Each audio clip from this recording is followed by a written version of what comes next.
အားလုံးပဲမင်္ဂလာပါရှင်မေအော်ရီယိုလေးကနေပြန်လဲကြိုဆိုလိုက်ပါတယ်မေအော်ရီယိုလေးမတင်ဆက်ရတာကြာပြီဖြစ်တဲ့အတွက်ပြန်လဲတင်ဆက်ပေးလိုက်ပါတယ်နော်အသေးအဖွဲလေးတွေနဲ့စိတ်ညစ်မနေပါနဲ့အရင်ကစိတ်ဒေါသထွက်ခဲ့တာဒါမှမဟုတ်ဝမ်းနဲ့ကြေခဲ့ရတဲ့အဖြစ်အပျက်လေးတွေကိုတည်တည်ချာချာပြန်ဆန်းကြည့်လိုက်စမ်းပါအဲ့ဓာတွေထဲမှာအတော်များများဟာအရေးကြီးတာတွေမဟုတ်ကြပဲနဲ့အသေးအဖွဲလေးတွေဖြစ်နေကြတယ်ဆိုတာကိုတွေးရမှာပါဒါကြောင့်ဒီအကြောင်းလေးနဲ့ပတ်သက်လို့မကြခင်ကကျွန်တော်ကြုံတွေ့ခဲ့ရတဲ့အဖြစ်အပျက်လေးတစ်ခုကိုပြန်လည်မျှဝေပေးချင်ပါတယ်ဓမ္မနဲ့ရုံးကိုကားမောင်းပြီးသွားနေတော့ကားတစ်စီးဟာမိအချက်မပြပဲရုတ်တရက်ကားရှေ့ကိုဖြတ်ဝင်လာတယ်တဲ့ချက်ချင်းကားဘရိတ်ကိုနင်းပြီးကားကိုရက်လိုက်လို့သူ့ကားကိုမတိုက်မိလိုက်ဘူးကားချင်းမတိုက်မိလိုက်တဲ့အတွက်တကယ်ဆိုရင်ဒီအဖြစ်ကိုခေါင်းထဲကထုတ်ပြလိုက်ရမှာဒါပေမဲ့ဒီအဖြစ်အပျက်ကိုပြန်တွေးနေရင်ဒေါသထွက်စိတ်ဆိုးမပြေနိုင်ဖြစ်နေပါတယ်ရုံရောက်တော့လဲလှုပ်ဖို့ကင်ဘက်တွေကိုဒီအကြောင်းကိုပြောပြပြီးဒေါသထွက်နေတယ်ညနေရုံးဆင်းလို့အိမ်ပြန်ရောက်တော့လဲမိမကိုဒီအကြောင်းပြန်ပြောပြရင်စိတ်ထဲမှာဒေါသဖြစ်နေတော့မယ်အမှန်ဆိုရင်မစင်မကျင်မောင်းတဲ့ကားမောင်းသမားတခြားနေရာမှာကားတိုက်ရင်လဲတိုက်ပါစေလို့သဘောထားပြီးအဖြစ်အပျက်ကိုမေ့ပြလိုက်ရမှာဒါမှမဟုတ်အဲ့ဒီကားမောင်းသမားမှာတေးရေးရှင်ရေးအရေးကြီးတဲ့ကိစ္စတစ်ခုခုရှိနေလို့အခုလိုလှုပ်လိုက်တာဖြစ်မယ်လို့ဒါမှလည်းတခြားအရေးကြီးတဲ့ကိစ္စတွေအပေါ်မှာအာရုံထားနိုင်မှာပါမိတ်ဆွေလည်းဒီလိုအသေးအဖွဲလေးတွေနဲ့နေ့စဉ်လိုမှာကြုံတွေ့နေမိမှာပါဥပမာယထာလက်မှတ်ဝယ်ဖို့တန်းစီနေတော့လူတစ်ယောက်ရှေ့ကနေကြားဖြတ်ဝင်စီးတာမိမိအကြောင်းအတင်းပြောနေတာတွေကိုကြားလိုက်မိတာလမ်းလျှောက်နေစဉ်လူတစ်ယောက်ကမတော်တဆမိမိပခုံးကိုဝင်တိုက်မိတာစတာတွေပါအဲ့ဒါမျိုးတွေအသေးအဖွဲလို့သဘောမထားပဲပြဿနာကြီးတွေလို့စိတ်ထဲမှာခံစားနေရင်စိတ်ချမ်းသာမှာမဟုတ်ပါဘူးစိတ်မချမ်းသာရင်ခေါင်းထဲမှာနောက်ကြည့်နေလို့အရေးကြီးတဲ့အလုပ်တွေလည်းမစင်စားနိုင်ပဲဖြစ်နေမယ်နောက်ပြီးမိမိရဲ့ရည်မှန်းချက်ပန်းနိုင်ကိုလည်းအာယုံမထားနိုင်ဖြစ်နေမယ်ဒါကြောင့်မိတ်ဆွေဟာနောင်ကိုစိတ်ညစ်စရာစိတ်ဆိုးဒေါသထွက်စရာအဖြစ်တွေနဲ့ကြုံနေရင်အဲ့ဓာတွေဟာတကယ်အရေးကြီးတဲ့ကိစ္စတွေလားအရေးမပါတဲ့အသေးအဖွဲတွေလားဆိုတာကိုသေချာဆန်းစစ်တဲ့အလေးအကျင့်လုပ်ပါအရေးမပါတဲ့အသေးအဖွဲလေးတွေဆိုရင်အလေးထားစဉ်းစားမနေပါနဲ့ခေါင်းနဲ့အမြဲထုတ်ပြလိုက်ပါခေါင်းထဲမှာအရေးကြီးတာလေးတွေအတွက်ပဲနေရာချန်ထားပေးပါမိတ်ဆွေနောက်တစ်ခုကအမားကင်းတဲ့ပြည့်စုံမှုဖြစ်ဖို့ဆိုတာအာယုံမထားပါနဲ့သူဟာအမှားအပြစ်အနာအစားနည်းနည်းလေးကိုမှလက်မခံတတ်ဘူးစိတ်လဲချမ်းသာနေတယ်ဒီလိုလူမျိုးကိုကျွန်တော်တခါမှမတွေ့ဘူးပါဘူးနောင်လဲတွေ့မယ်လို့မထင်ပါဘူးအမှားနဲ့အပြစ်အနာအစားကိုလုံးဝလက်မခံခြင်းနဲ့စိတ်ချမ်းသာခြင်းတို့ဟာပြဓာတလန်းတန်တလန်းဖြစ်နေကြလို့ပါအဲ့ဒါဘာကြောင့်လဲဆိုတာကိုရှင်းပြမယ်နော်ကျွန်တော်အလုပ်တစ်ခုလုပ်လိုက်တယ်အလုပ်ပြီးသွားပြီဒါပေမဲ့အမားလေးနည်းနည်းပါသွားတယ်အလုပ်ကိုပြန်လို့မရတော့လဲအမားကိုပြင်လို့မရတော့ဘူးဘာလုပ်တင်တယ်လဲအမားကိုပြန်ပြင်လို့မရတော့တာမို့မေးပြလိုက်ရမှာပါဒါပေမဲ့ကျွန်တော်ဟာအမားလုံးဝကင်းစင်တဲ့အလုပ်ကိုမလုပ်နိုင်လို့ဆိုပြီးမိမိကိုအပြစ်တင်နေတယ်အမားပါသွားတာကိုပြန်တွေးရင်နောင်တရနေမိတယ်စိတ်ထဲမှာပြန်စဉ်းစားရင်စိတ်မချမ်းမသာဖြစ်နေတယ်ဒါကြောင့်အမားကိုလုံးဝလက်မခံခြင်းနဲ့စိတ်ချမ်းသာခြင်းတို့ဟာပြဓာတလန်းတန်တလန်းဖြစ်နေကြတယ်လို့အစပိုင်းမှာပြောခဲ့တာပါမိတ်ဆွေအခုလိုကိစ္စမျိုးလေးတွေနဲ့ကြုံမှုမှာပါအိမ်ကအဝတ်ဗီဒီယိုထဲမှာအဝတ်အစားတွေဖယိုဖယဲပွားဆန်လန်ကျဲနေတာကိုတွေးလိုက်တယ်ကားဘေးနားမှာအစင်းချောင်းလေးတစ်ခုကိုတွေးလိုက်တယ်အလုတ်ထဲကအစည်းရင်ခန်းစားတဆောင်ရေးရမှာ စလုံးပေါင်းအမှားနည်းနည်းပါသွားတယ် boss နဲ့စကားပြောရင်စကားလုံးသုံးလုံးရမှာအမှားလေးပါသွားတယ်တကယ်တော့ဒါလေးတွေဟာအသေးအဖွဲအပြည့်အနာအစာလေးတွေပါဒါပေမဲ့မိတ်ဆွေဟာအဲ့ဒါလေးတွေအတွက်နဲ့စိတ်မချမ်းမသာဖြစ်နေမယ်ဆိုရင်စိတ်ချမ်းသာပျော်ရွှင်တဲ့ဘဝကိုရမှာမဟုတ်ပါဘူးအခုလိုပြောပြလို့မိမိလုပ်နေတဲ့အလုပ်ကိုအကောင်းဆုံးဖြစ်အောင်မလုပ်ရဘူးလို့ပြောချင်တာမဟုတ်ပါဘူးအလုပ်ကိုဘလောက်ပဲကောင်းအောင်လုပ်ပါအပြည့်အနာစာအမားလေးတွေပါတတ်ပါတယ်လုံးဝအမားကင်းတဲ့အလုံးဆိုတာမရှိသလောက်ရှားတယ်ဆိုတာကိုနားလည်လက်ခံစေချင်ပါတယ်အလုံးမပြီးခင်အမားလေးတွေကိုပြင်နိုင်ရင်ပြင်မှာမပြင်နိုင်ရင်အဲ့ဒါလေးတွေကိုအာယုံထားမနေဖို့ပါအမားလေးတွေကြောင့်ကဘာပြက်တယ်လို့ခံစားမနေပါနဲ့လားအဲ့ဒါမျိုးမဖြစ်အောင်အခုလိုလုံးလို့ရပါတယ်အလုပ်တစ်ခုခုလုပ်နေရင်အမှားအပြစ်အနာအစာကိုရှာနေမိသလားဆိုတာကိုသတိထားနေပါအမြဲတမ်းအမှားလေးတွေကိုပဲရှာနေရင်လုပ်နေတဲ့အလုပ်ဟာပြီးတော့မှမဟုတ်ဘူးလို့သိထားပါအမှားကိုပဲစာချင်စိတ်ဖြစ်နေရင်မိမိကိုအခုလိုသတိပေးလိုက်ပါဒီအတိုင်းလည်းဖြစ်ပါတယ်ဒီလောက်နဲ့လည်းရပါတယ်ငါအကောင်းဆုံးဖြစ်အောင်လုပ်ထားပြီမို့အမှားလေးတွေပါလဲကိစ္စမရှိပါဘူးဒီလိုစိတ်မျိုးထားနိုင်ရင်စိတ်ချမ်းသာပါတယ်အမှားကင်းနဲ့ပြည့်စုံမှုရဖို့ကိုပဲအာယုံထားနေသူဟာဘယ်တော့မှစိတ်ချမ်းသာမှာမဟုတ်ဘူးဆိုတာကိုမှတ်ထားပါနောက်စိတ်အေးချမ်းတည်ငြိမ်မှအောင်မြင်မှုရမယ်တဲ့အခုခေတ်မှာလူတော်များများဟာအလင်းစလိုဖောက်ပူမိတိုင်အလုံးလုံးနေကြတယ်အပြေးအလွှာတွာလာလှုပ်ရှားနေကြတယ်အလုံးမပြီးမှကိုကြောက်လက်စိုးရိမ်နေကြတယ်တယောက်နဲ့တယောက်အပြိုင်အဆိုင်အလုံးလုံးနေကြတယ်သူတို့ဟာအရေးကိစ္စတိုင်းကိုအရေးပေါ်အခြေအနေလို့သဘောထားနေကြတယ်သူတို့ဘာကြောင့်အဲ့ဒီလိုဖြစ်နေကြတာလဲသူတို့ရဲ့လွဲမှားတဲ့အယူအဆကြောင့်လားသူတို့ဟာအဲ့ဒီလိုမျိုးမလုပ်ကြရင်ဘဝမှာအောင်မြင်မှုရမှာမဟုတ်ဘူးလို့လွဲမှားတဲ့အယူအဆရှိနေကြတယ်တနည်းအားဖြင့်စိတ်အေးချမ်းပြီးအလုပ်ကိုစိတ်တည်ငြိမ်စွာလုပ်တတ်သူတွေဟာအောင်မြင်မှုမရနိုင်ကြဘူးလို့သူတို့ယူဆနေကြပါတယ်ဒီအယူအဆမမှန်ပါဘူးအလုပ်ကိုအရေးပေါ်အခြေအနေလိုသဘောထားပြီးလုပ်တတ်သူမှာကြောက်လန့်ခြင်းဗျာပါများခြင်းစိုးရိမ်တော့ကရောက်ခြင်းဖောက်ပူမိတိုက်လှုပ်ခြင်းစတာတွေဖြစ်ပေါ်လာပါတယ်အဲ့ဒီလိုဖြစ်ပေါ်ခြင်းတွေဟာသူ့ရဲ့စိတ်ခွန်အားကိုလျှော့ကျစေပါတယ်ဒီထွေမြန်နဲသွားစေတယ်စိတ်အားတကြော့မှုလည်းနဲသွားစေတယ်ပျော်ရွှင်မှုနဲ့လည်းကင်းဝေးသွားစေပါတယ်ဒီလိုဖြစ်နေတဲ့လူတစ်ယောက်ဟာသူ့အလုပ်ကိုစိတ်အားထက်သန်စွာအာယုံစူးစိုက်ပြီးအကောင်းဆုံးဖြစ်အောင်လုပ်နိုင်မှာမဟုတ်ပါဘူးဒါဆိုရင်အောင်မြင်မှုရဖို့အခွင့်အလမ်းနည်းသွားပါတယ်အဲ့ဒါရဲ့ပြောင်းပြန်ဖြစ်တဲ့စိတ်အေးချမ်းပြီးအလုပ်ကိုတည်ငြိမ်အေးဆေးစွာလုပ်တတ်သူဟာအောင်မြင်မှုရဖို့ပိုပြီးနှိစက်ပါတယ်ကျွန်တော်နဲ့ရင်းနှီးတဲ့မိတ်ဆွေတော်တော်များများဟာစိတ်အေးချမ်းနဲ့ကျင်နာစိတ်ရှိတဲ့လူတွေဖြစ်ကြပါတယ်သူတို့ဟာရောင်းအကောင်းဆုံးစာအုပ်တွေရေးတဲ့စာရေးဆရာတွေမေတ္တာတရားရှိကြတဲ့မိဘတွေကုမ္ပဏီတွေမှာဥက္ခရာတွေ CEO တွေအကြံပေးပုဂ္ဂိုလ်တွေကွန်ပျူတာပညာရှင်တွေဖြစ်ကြပါတယ်သူတို့အားလုံးဟာသူတို့လုပ်ငန်းနယ်ပယ်မှာအောင်မြင်မှုတွေရနေကြပါတယ်သူတို့ကိုကြည့်ပြီးကျွန်တော်ခေါင်းထဲကိုအတွေ့တစ်ခုဝင်လာပါတယ်သူတို့ဟာ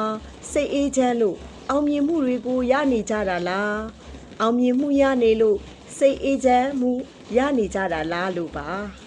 အဲ့ဒီအတွက်အဖြေကိုမသိပါဘူးဒါပေမဲ့တေချာသိတာတစ်ခုကတော့သူတို့ဟာအလင်းစလိုဖောက်ပူမိတိုင်းအလုံးလုံးအပြေးအလွှားတွာလာလှုပ်ရှားကြသူတွေအလုံးမပြီးမှကိုစိုးရိမ်ပူပန်နေကြသူတွေမဟုတ်ကြပါဘူးသူတို့ဟာအလုံးလုံးရေးတီတီငိမ့်ငိမ့်အေးအေးချမ်းချမ်းနဲ့စိတ်ပါလက်ပါလှုပ်တတ်ကြသူတွေဖြစ်ကြပါတယ်နံပါတ်၄အတွေ့တဲ့ snowboard effect ယောဂကိုကောက်ွယ်ပါတဲ့ဒီအကြောင်းအရာတွေကိုတွေးရင်းနဲ့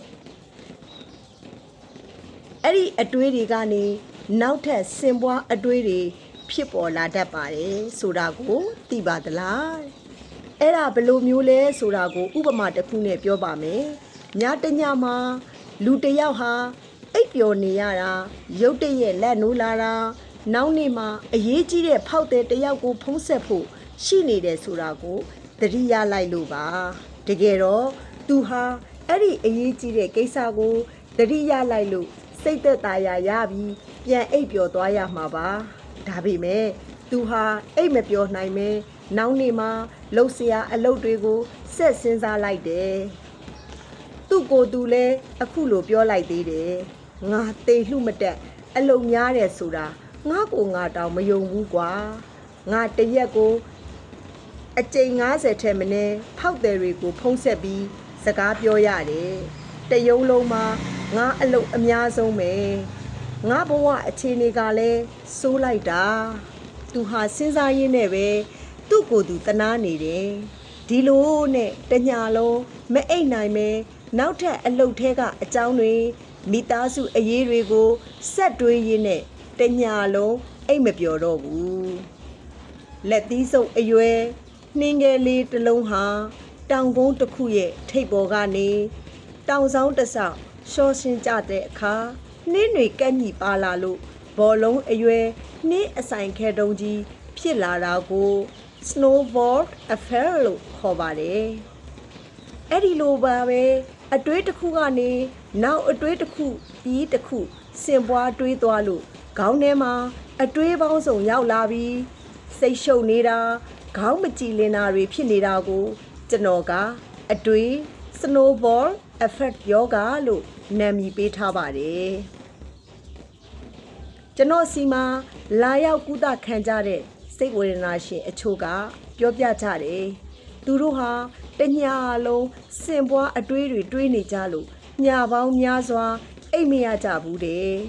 တကယ်တော့သူတို့ဟာအတွေး snowboard effect ယောဂဖြစ်နေကြတာပါဒီလိုဖြစ်နေတဲ့အတွက်သူတို့ခေါင်းထဲမှာစိတ်တိုတဲ့အတွေးစိုးရိမ်ပူပန်တဲ့အတွေးတွေနဲ့ပြည့်နေနေကြလို့သူတို့ဟာစိတ်အေးချမ်းသာယာမှုကိုမရရှာကြပါဘူးအတွေး snowboard effect ရဲ့အကျိုးဆက်အဖြစ်ဘာတွေဖြစ်လာနိုင်သလဲစိတ်ကိုအနာမပေးပဲအတွေးတွေကိုတစ်ခုပြီးတစ်ခုဇက်တိုက်တွေးနေလို့အကြီးအကျယ်စိတ်ပင်ပန်းလာမယ်အေးရေးပြက်မယ်အလုတ်ပြက်အကင်ပြက်ဖြစ်လာမယ်မှန်မှန်ကန်ကန်မစင်စားတတ်တော့ဘူးပြဿနာတွေကိုမဖြေရှင်းတတ်တော့ဘူးအချိန်ပြည့်နီးပါစိတ်တိုးဒေါသထွက်နေမယ်ဒါဆိုရင်အတွေး snowboard effect ယောဂမဖြစ်အောင်မတားဆီးနိုင်ပါဘူးလားတားဆီးနိုင်ပါတယ်လှုပ်ဖို့လည်းမခက်ပါဘူးလှုပ်ရမှာကဒီလိုပါရုတ်တရက်အိပ်ပျော်နေရကလက်နိုးလာပြီးလှုပ်เสียတစ်ခုခုကိုတွေးမိလိုက်တယ်အဲ့ဒီအတွေးကနေနောက်အတွေးတစ်ခုကိုစင်ပွားတွေတွေးမိလိုက်တယ်လို့သတိထားမိလိုက်တာနဲ့တွေးနေတာတွေကိုချက်ချင်းရပ်လိုက်ပါပြီးရင်အိယာကထလိုက်ပြီးလှုပ်เสียရှိတာကိုစာရွက်ပေါ်မှာချရေးပြီးမှတ်ထားလိုက်ပါစောစောကလိုအရေးကြီးတဲ့ဖောက်တဲ့တယောက်ကိုဖုံးဆက်ဖို့ကိစ္စမျိုးပေါ့ပြီးရင်ဘာမှမတွေးတော့ပဲအိယာတဲ့ပြန်ဝင်အိတ်လိုက်ပါမနဲ့အိယာကနိုးတာနဲ့စာရွက်ပေါ်မှာရေးထားတာကိုဖတ်ကြည့်လိုက်ရင်လှုပ်เสียတွေကိုသတိရလာပါလိမ့်မယ်အခုချိန်ကစားပြီးအတွေး snowboard effect မဖြစ်အောင်ကာကွယ်ဖို့အိယာဘေးမှာစာရွက်တစ်ရွက်နဲ့ခဲရန်သို့မဟုတ်ဘောဘေတစ်ချောင်းကိုထားလိုက်ပါမိတ်ဆွေဟာအတော့ကိုအလုံများသူတယောက်ဆိုရင်အတွေး snowboard effect ယောဂဖြစ်ဖို့အလားအလွန်များပါတယ်အခုကျွန်တော်ပြောတဲ့နည်းကိုသုံးပြီးအတွေး snowboard effect ကိုတားဆီးလိုက်ပါဒီနည်းကိုသုံးကြည့်ပြီးရင်ဘလောက်လွယ်ပြီးဘလောက်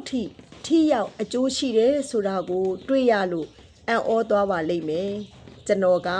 အတွေး snowboard effect ယောဂဖြစ်နေကြလို့ စိတ်ဝေဒနာရှင်တွေကိုဒီနီးကိုလောက်ကင်ကြည့်တတ်ပါတယ်ကျွန်တော်က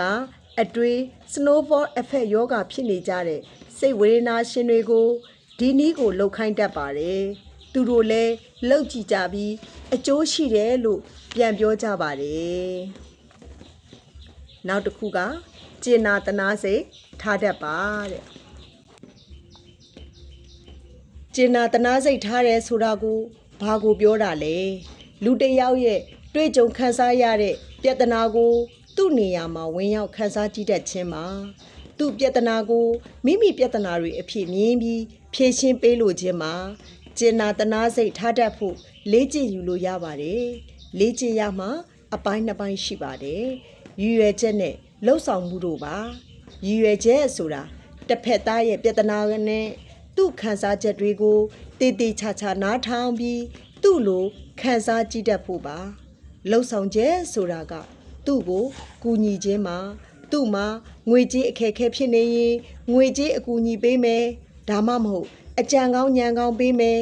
အားပေးနှစ်သိမ့်ပေးတာလုပ်ပေးမယ်အဲ့ဒါတွေမလုပ်နိုင်ဘူးဆိုရင်တောင်အ ਨੇ ဆုံးတစ်ခုတော့လုပ်ပေးနိုင်ပါတယ်အဲ့ဒါကသူ့ကိုအားတက်သွားစေမယ်အပြုံးလေးတစ်ချက်လောက်ပြုံးပြပေးလိုက်ပါတစ်ခုခုလုပ်ပေးလိုက်လို့သာအရေးကြီးပါတယ်ဂယုဏရှင်မကြီးမာသာထရီဆာကအခုလိုပြောပြခဲ့ဘူးပါတယ်ကျမတို့ဟာကြီးကျယ်တဲ့အရာတွေကိုမလုပ်နိုင်ကြပါဘူးဒါပေမဲ့ကျမတို့လုပ်နိုင်တာကတခုတော့ရှိပါတယ်အဲ့ဒါကသေးငယ်တဲ့အလုပ်တွေကိုကြီးမားတဲ့ချစ်ချင်းမေတ္တာနဲ့လုပ်ပေးခြင်းပါတဲ့ဒါကြောင့်ကြီးမားတဲ့မေတ္တာအကျဉ်းနာစိတ်အပြည့်ပါတဲ့အပြုံးလေးတစ်ချက်ဟာလဲစွမ်းအင်စွမ်းအားကြီးမားလာပါတယ်ကျင်နာတနာစိတ်ရှိလိုက်ရင်ကျွန်တော်တို့ဟာအသေးအဖွဲလို့ယူဆထားတာလေးတွေကိုတန်မိုးထားတတ်လာပါမယ်အရင်ကသတိမထားမိခဲ့တဲ့ကျေးဇူးတင်စရာလေးတွေကိုမြင်တွေ့လာပါလိမ့်မယ်ဥပမာတချို့ကိုပြောပြပါမယ်မိတ်ဆွေဟာဒီစာအုပ်ကိုဖတ်နေချိန်မှာဒီအော်ဒီယိုလေးကိုနားထောင်ချိန်မှာမျက်စိကန်းနေသူတယောက်မဖြစ်တဲ့အတွက်မျက်စိနှစ်ဖက်စလုံးကောင်းကောင်းမြင်နေရတာကိုကျေးဇူးတင်ပါတယ်ကျေးဇူးတင်မိမယ်နားတွေကြားနိုင်တယ်နားတွေကြားနေနိုင်တဲ့အတွက်နားနှစ်ဖက်စလုံးကိုကောင်းကောင်းကြားနိုင်နေရတာကိုကျေးဇူးတင်မိမယ်ခြေလက်ပြတ်နေတဲ့ဒုက္ခိတတယောက်ကိုမြင်တဲ့အခါမှာခြေလက်အစုံတန်ဆွမ်းပြီးအကောင်းပကတိရှိနေတာကိုကျေးဇူးတင်မိမယ်ဆေးရုံဆေးကန်းတွေမှာနေမကောင်းဖြစ်နေကြသူတွေကိုတွေ့တဲ့အခါမှာကျန်းမာရေးကောင်းနေတာကိုကျေးဇူးတင်မိမယ်ဆေးရုံမှာမိဘမဲ့ကလေးတွေကိုတွေ့တဲ့အခါမိမိကိုဂရုစိုက်မဲ့မိဘတွေရှိနေသေးတယ်ဆိုတာကိုကျေးဇူးတင်မိမယ်လမ်းဘေးမှာတောင်းရနေသူတွေကိုမြင်တဲ့အခါမိမိမှာစားဖို့မပူပန်ရတာကိုကျေးဇူးတင်မိမယ်အချုပ်ပြောရရင်မိတ်ဆွေမှာကျင်နာတနာစိတ်ရှိရင်အရင်ကသတိမထားမိခဲ့တဲ့အသေးအဖွဲလို့ယူဆထားခဲ့တဲ့အရာလေးတွေဟာကျေးဇူးတင်စရာတွေလို့သိလာပါလိမ့်မယ်မိမိဟာဒီလောကကြီးမှာကံကောင်းသူတယောက်ပါလားလို့သိလာပြီးဝမ်းသာပျော်ရွှင်မှုကိုခံစားရပါလိမ့်မယ်နောက်တည်သွားလဲအလုပ်တွေကပြီးမှာမဟုတ်ပါဘူးဆိုတဲ့အကြောင်းအရာလေးကိုနောက်အော်ဒီယိုလေးမှာဆက်လက်ပြီးတော့ထောင်ပေးပါနော်ဒီအကြောင်းအရာလေးအခုပြောပြသွားတဲ့အကြောင်းအရာလေးတွေကတော့အသေးအဖွဲလေးတွေနဲ့စိတ်မညစ်ပါနဲ့ဆိုတဲ့စာရေးဆရာဗမော်သိမ့်ဖေရေးထားတဲ့စိတ်အေးချမ်းမှုကိုပျော်ရွှင်မှုရစေမယ်နီလန်းပေါင်း100တဲကနေအရင်ဆုံးနီလန်း5ချက်ကိုပြန်လည်မျှဝေသွားခြင်းဖြစ်ပါတယ်ကျန်တဲ့နီလန်းလေးတွေကိုတော့နောက်အော်ဒီယိုလေးတွေမှာဆက်လက်ပြီးတော့နားထောင်ပေးပါဦးရှင်ကျေးဇူးတင်ပါတယ်